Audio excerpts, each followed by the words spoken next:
Okay, so I have a plethora of books that I have to read through because they're due in like 2 days. And I'm at my parents' to clean everything before they arrive. They're only gonna be home for like a week and then they're off jet setting again. Retired life, they're loving it. I also have a bit of work to do. I need to name some characters in advance of the 24-hour novel challenge. And I also need to like deconstruct almost like a week by week assignment for this kind of longer form challenge I'm doing. So both of those are just sort of brainstorming, kind of the perfect thing to do whilst here. But what I need to do is I had friends stay over here while they were gone. So I need to do the beds and I need to take the clean dishes out and put in the dirty ones. I also need to clean out the fridge of some of my stuff and eat it. And I also need to go through their mail. This is only one stack. Basically just general house stuff. But because the like washing process takes so long, you gotta go through the washer, gotta go through the dryer, gotta do multiple rounds so that you don't like overload it. I was gonna be here for a while, so I figured it was the perfect time to go through like the first chapters of each of the books that are due super soon and get them read and see which in the next few days I'd actually want to try and finish. Tarot Interactions is due, and so I brought my own tarot cards that I'm not currently using and thought I could learn off of that. The Rom-Com Agenda Pet, which I heard about during a write-a-thon a while ago, which probably tells you how long I've had these books. As the same goes for Self-Made Boys. All the Women in My Brain and Other Concerns. Fatty Fatty Boom Boom. Happy Place by Emily Henry, which I am actually like 2 chapters through. I got through while I was here with my friends at the pool. And finally, There Will Come a Darkness, which I've not actually even opened, and I can't even remember why I got it other than it looks pretty fucking cool. First things first though. On to the next one. Okay. So of the books, these are the 3 that I have read a little bit of. I'll say the problem with this one, can't see that. The problem with the Rom-Com Agenda was just that it takes place during the middle of winter. I don't know if you can catch that snow on the windows, which is very nice. It did feel very cozy, and I've never read anything by Jane Danker before, but like, it started off really good. I just didn't realize how much of a mood reader I was. I often feel like with every new book you read, you discover just a little bit more about yourself. The best books kind of help you reflect back things, but sometimes the lesson is just that when we're going into summer and it's already hot as hell, hitting the hundreds here in Texas, like, this just feels mean. Do you know what I mean? Like, it's rude. I'm not yet ready to read about winter. I miss winter. We got no snow. Happy Place, I know I'm going to read, but I have sort of this thing I'm working on where I'm on a book buying ban. And even though I've enjoyed every Emily Henry book I've read, there were some. There was one I didn't like as much. Which one was it? People We Meet on Vacation wasn't necessarily my favorite, and it's not that I regret buying it. I just don't know that I'm ever really gonna reread it, other than maybe to analyze it. I adored Book Lovers, my gosh. And I really loved Beach Read too. So for the purposes of my ban, I'm just trying to see if Happy Place is going to be a reread book for me. I'm running out of space on my shelves, and I need to be more serious about my book buying ban again, because I've not been. Anytime I go to like an indie bookstore, that's when I'm like, well, I just gotta buy something to support, which is great. And I'm not necessarily mad about it, but my shelves are like, where though? And finally, I did read a little bit into the Tarot Interactions, but I just, you know, maybe a little bit more, maybe some online, maybe I don't need it in book form, but we'll see. So I think let us start with Self-Made Boys. I feel like this is probably a good time to mention that I've never actually read all of The Great Gatsby. Boys like us get used to having to lie about everything else just so we can tell the truth about ourselves. Oh, I always wonder about the quotes here. Like, does the author choose them, or was this the editor or the publisher's decision? Huh.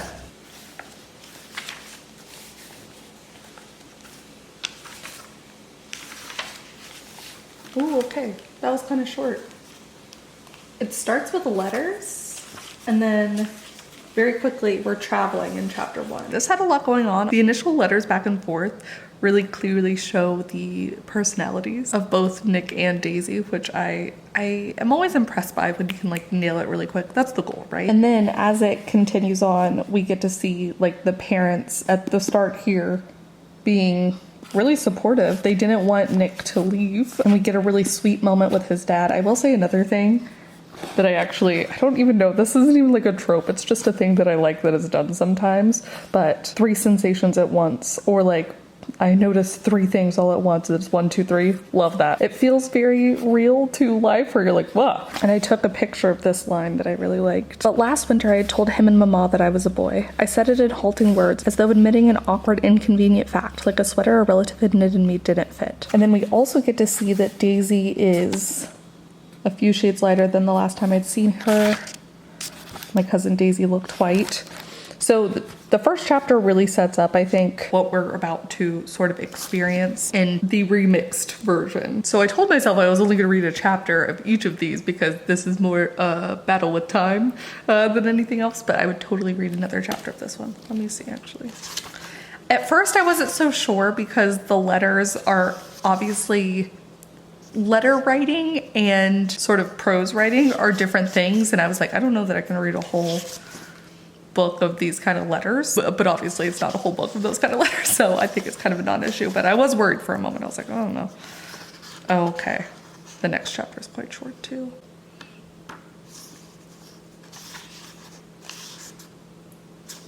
As Daisy drove, the leaf-filtered light spilled over her bleached hair. The wind twirled a chiffon scarf away from her neck. We'll just adore the cottage, Nikki. Okay, I just flipped through and all the chapters are so short. This is going to be dangerous for me. But there was a lot to love in this one too, but I especially liked, let me see. I imagined my cousin cutting the roses, speaking endearments to the thorns, pricking her fingers. Like, what a line. And then even so, it continues. Daisy Fabrega Caraveo made things beautiful, starting with herself, her efforts then billowing ever outward. Anything close enough for her to touch came away dusted with perfumed powder and magic. Oh, I took a bunch of pictures, which I don't know if that's what anyone else does, but that's usually my mark that I really liked it. 5 pictures for 2 chapters and some letters, because that way I'll remember those lines later. I have been trying to, like, at least for my own purposes, review books that I really love, and I always like to come back to some of my favorite lines that I enjoyed along the way. So it is with great sadness that I close this one and get to the next. There's going to be a new sorting method, which is ones that I definitely need to continue and ones that I pick up again later and are fine to return.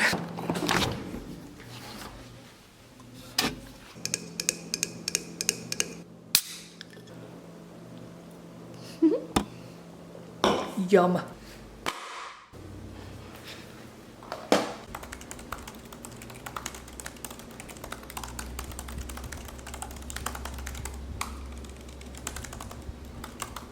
I forgot something during that first bit.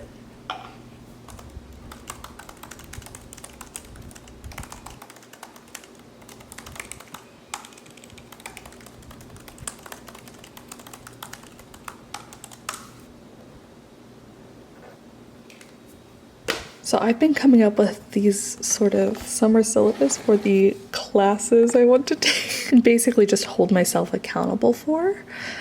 So some of them are like how to structure a series. I have submitting to short stories, finish your damn novel. I even put down the times that are going to be work exclusively on these individual things. So now I'm trying to do week by week assignments basically for the classes. Lots of quotes. We're using our imagination here. And so for the first week of the short story submissions, I have write and share one flash fiction, either to Instagram or Patreon or wherever. Write an essay, find publications that I really like by, you know, branching out, asking people, general searching, and brainstorm the first short story of the class. I'm trying to make it a doable amount of work that I could do both in those specific times and also like as homework outside of the times. Again, just use your imagination here.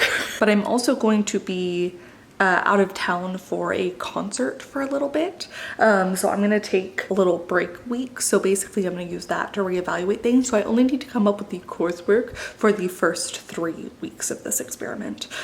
So if I can't, like if I learn that what I'm doing is like too much, then that is what I will learn. All right, no dilly-dallying, time for round 2. And also book 2. I think I'm gonna go for a non-fiction since I just read the fiction one. And we'll do All the Women in My Brain. Again, another author I've not read before. Betty Gilpin is an Emmy, Critics' Choice, and SAG Award nominated actress and writer whose credits include Glow, Gaslight, and 3 Women, among others. I did watch a little bit of Glow, so I take it back. I do know who she is.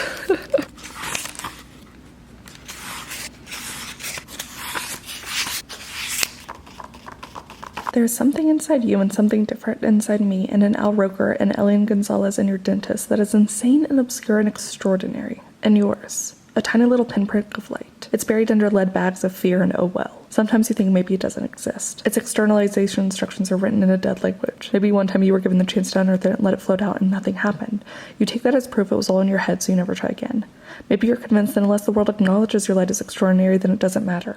It was never real. Okay, here's the thing. I love essays. Some voices take me a little bit longer to get into than others, but I also like to challenge myself with those specifically, especially with essays because they are bite-sized. It's like the perfect time, I think, to challenge myself to those voices that don't immediately grab me. This one grabs me at times and also like forcibly repels me at other times. Like it just took me a little bit to get the groove. I'm interested to keep reading, but the other good thing about essays is that you can just like read like 1 or 2 at night. So what I'm thinking is I'll probably return this one and then check back out again.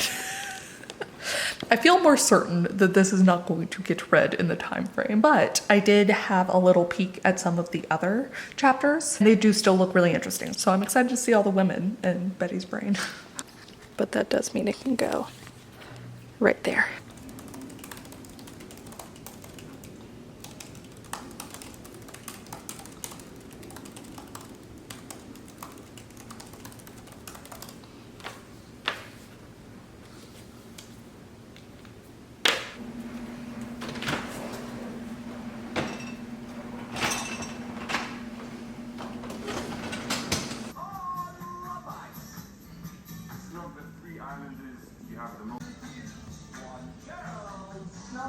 Takes you 15 weeks. A slight. All right. Weeks 1, 2, 3 are done and sorted. Yeah, I think we'll go with pet. Problem is, when you think you've been without monsters for so long, sometimes you forget what they look like, what they sound like, no matter how much remembering your education urges you to do. It's not the same when the monsters are gone. You're only remembering shadows of them, stories that seem to be limited to the pages or screens you read them from. Flat and dull things, so yes, people forget. But forgetting is dangerous. Forgetting is how the monsters come back. Ooh, the cover is really cool. Pet is here to hunt a monster. Are you brave enough to look? Ooh, oh my gosh, what? Okay, I was like, I need a pause. So I was like, what is Make Me a World? And I was like, is this part of like the book? Like, is this the start, like a prologue? And then I was like, no, it's not in the same type. And then up here, I never see anything interesting. I mean, there's a lot of interesting things, but not like this. To the magician, the spells our stories make, the ways we shape the world. And then it talks about how Make Me a World is an imprint dedicated to exploring the vast possibilities of contemporary childhood. Okay. Time to get to the first chapter then. Let's see how many pages. Oh. It keeps going. All right, about 20. Let's do this. And it's not a very big book, 200 pages.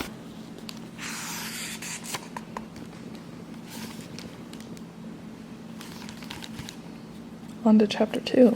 Okay, so Now enter the point of delusion, because I'm thinking this is only 200 pages and I just finished 20 of them. So it should also go in the keep reading pile. I think I took even more pictures on this one. 1, 2, 3, 4, 5, 6, 7, 8, 9, 10, 11, 12, 13, 12 pictures. Someone did write in this book though, and I cannot quite make out what they are trying to say.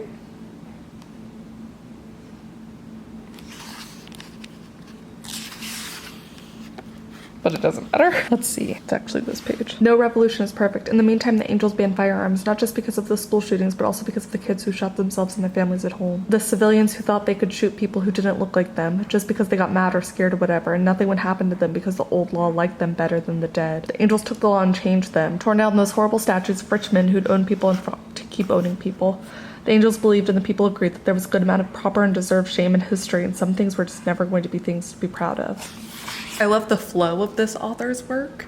There's also a part where the description is like, you're just in this middle of this paragraph talking about books and being in the library. The room she was in was quiet with large windows vaulting up the walls and domed skylights pouring in the late afternoon sun. And it's something that's like just such a small description, but it was like I could feel the late afternoon sun on my back, you know? That amidst all the rest of it was just so good. His voice sounded unreal, deep in velvet, something that should live only in radio because it didn't make sense outside in normal air. Oof. It's such an interesting time period because it's kind of like what we would think of as utopian-esque almost. Like it's definitely a future, but it's a future where they've like figured shit out is the premise. But you know, the whole point is that we've forgotten the monsters now. And you can't forget the monsters. The characterization is done super well, especially between Jam and her parents, which I just really love. You can feel the love between the three of them, and also just the like, I can see them in my head already. And we leave off in kind of like a, you're definitely getting like the creepy crawly sort of nerves already is what I would say, where you're like, oh shit. So, oof. And that was 10%. If I just do that 9 more times, I'm done. Go ahead and read Fatty Fatty Boom Boom. Ooh. My entire life I've been less fat and more fat, but never not fat. Rabia Chaudhry was raised with a lot of love, and that love looked like food. Okay. 26 pages, so our longest one yet.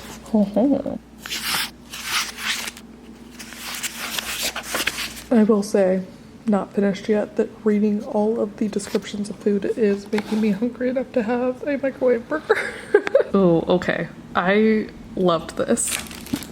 Immediately loved this. Unlike the other nonfiction that required me to like kind of work a little bit, I guess. Not because it was bad, just because again, it was a little bit different than what I was used to, so I have to work at it. This one immediately flowed for me and was like done in such a way that I was learning history, which I love that she included, through her family's history as well.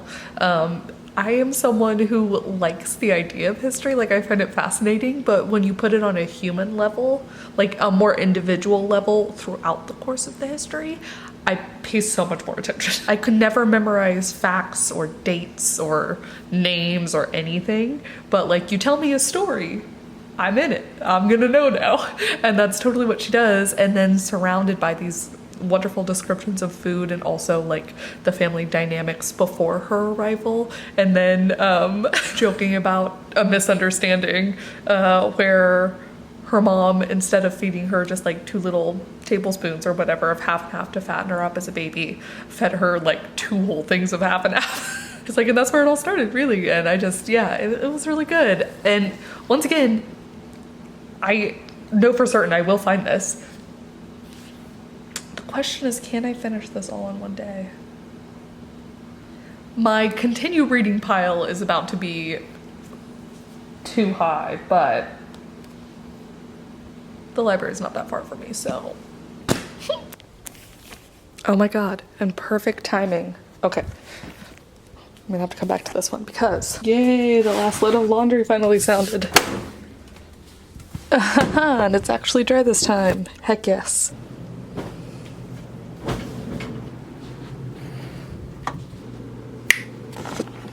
Oh, Baby me. All right, I did that. The list is not completed, but you know what? We did it. And other stuff.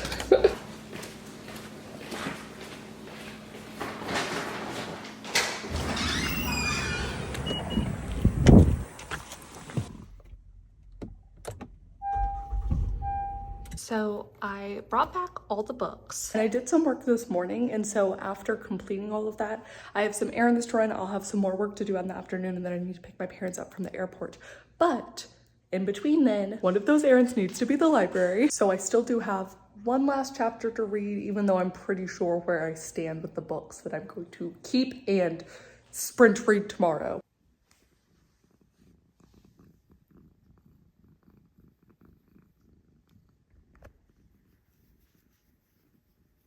Well, if this is not the cutest thing I've ever seen. Okay. So while my hair is drying, there's the other one with your pile of blankets. With your pile of blankets. I do love the details of this map. Continues on to the back. For generations, the seven prophets used their visions of the future to end wars and unite nations until the day 100 years ago when they disappeared. Ooh! All they left behind was one final secret prophecy foretelling an age of darkness and the birth of a new prophet who could be the world's salvation or the cause of its destruction. Always. With chaos on the horizon, 5 lives are set on a collision course. A prince exiled from his kingdom, a ruthless killer known as the Pale Hand. Whoa.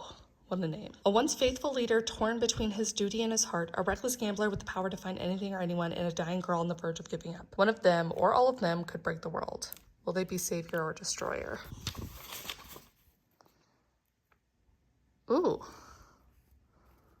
Grace of heart, grace of blood, grace of mind, grace of sight. Okay, yeah. So this is gonna be like multiple point of view. That's quite fun.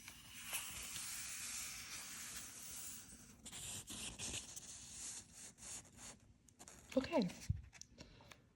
I like what this set up. At least for Afira, we very quickly have like a trying to help her sister plot, which I love a family connection, whether that's like found family or blood relatives. I like the idea of stealing blood and killing that way and using the blood for better purposes, as in helping your sister, especially when the people deserve it.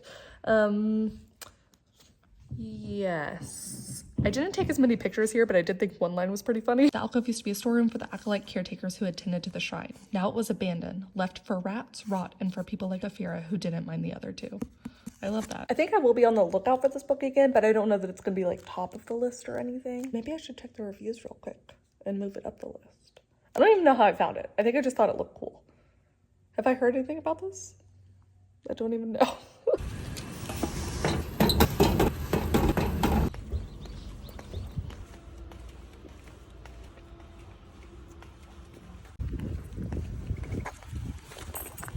And I'd hoped that I would then be able to have like a whole day off. That didn't really happen, but I did get some work in, did name some characters. One of them is Gabe, which I'm only excited about because it was a name I've never used in a story before. I did have a James, which I use in every story. At this point, it feels like a very silly nod to all of my readers across various pen names. Now there always has to be a James, my automatic name when I can think of no other. The worst part about not getting quite as much time off to read as I had initially hoped was just that I only managed to finish one book of the first chapters that I'd read and was so excited for, and that was Happy Place by Emily Henry. So I'm gonna go ahead and tell you some thoughts right now, because yes, it made me cry, but also it didn't fucking earn those tears, okay? I'm mad. I've had some time to reflect on it, and it's just one of those things. I think I just don't like going back and forth between past and present, because the other Emily Henry book that did that, the People We Meet on Vacation one, I didn't really like it that much either. I understood the characters' flaws, but at the same time, a lot of the characters' flaws were what Actually, it wasn't even the character's flaws that drove the story. It was like a miscommunication. It was the fact that they never communicated. That was the central problem. And as someone who grew up watching a shit ton of like 90s and early thousands rom-coms, like, I can tell you nothing pisses me off more in the genre, but as a whole, than a miscommunication error being the driving force of the story. And I got why these characters didn't communicate, but like, so fucking frustrating. And I know Emily Henry's better than that. I'm glad I didn't buy it, is what I will say. I enjoyed a lot of it. I think she does a great job. Like, the words are usually pretty beautiful. It actually did take me a little bit more to get used to get into this time too. So I think it was just, the whole thing was a bit of a miss for me. But I finished it, and I'm very DNF friendly, so that's gotta say something. I had other books I could have read that I should have read. But here's what we're going to do to end this video. I'm going to find those books on the library website. I'm gonna put them on hold, or I'm going to go physically pick them up. But thank you guys so much for watching. Please do comment down below. Let me know if you're getting the last bit of your spring cleaning in. The seasons are about to change. Might be tomorrow or today as I post this video. Let me know what some of your recent reads have taught you about yourself, whether that's the kind of reader you are, you know, what you enjoy about specific genres, or if it's something a little bit deeper. My current bedside book is The Perfectionist Guide, which I am now starting my reread on to just help absorb it a little bit better, and that has taught me a lot about myself. Let me know if you prefer short or long chapters, and also, do you take pictures of lines of books that you particularly like? Or if you own the book, do you like highlight them? You know, put a little tab on it? Do keep track of that at all? Yes. I will also have a couple more non-reading related questions in the description down below. But thank you guys so much for watching, and we'll see you all very soon with a new video. Bye!